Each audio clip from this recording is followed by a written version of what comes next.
our democracy, and I thank the witnesses for your testimony here today. My own state of Illinois was the target during the 2016 presidential elections, where the information of 76,000 Illinoisans were compromised by Russian hackers.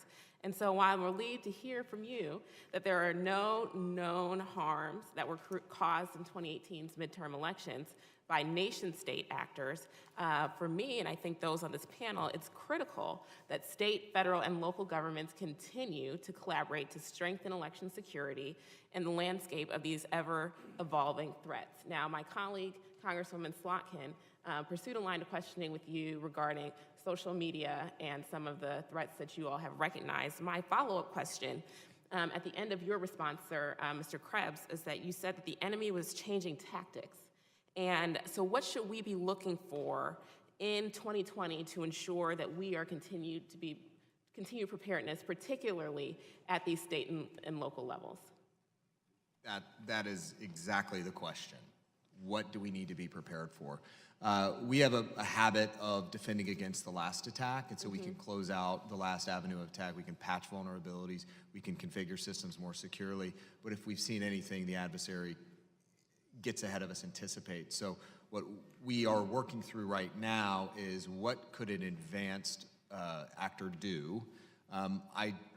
This is a personal perspective, but I tend to think that they could look back and exploit, hey, we were in that system, we're in there again, but they might not really be there. Right. So they, in one way to look at it is the Russians in some cases are living rent-free in our heads.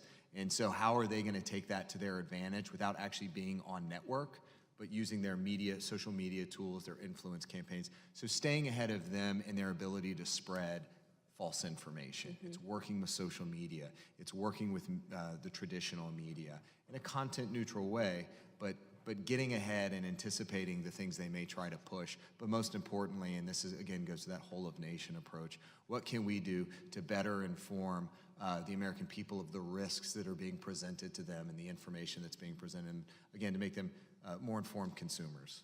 So more concretely then, you perceive social media to continue to be a significant threat heading into 2020? I see from a cost, effectiveness, and risk perspective, that is probably, it's cheap to do, it's highly effective in terms of broad impact, and it's comparatively low risk compared to on-network activity. So I think that it's going to remain a tool in their toolkit. They continue to do it to this day.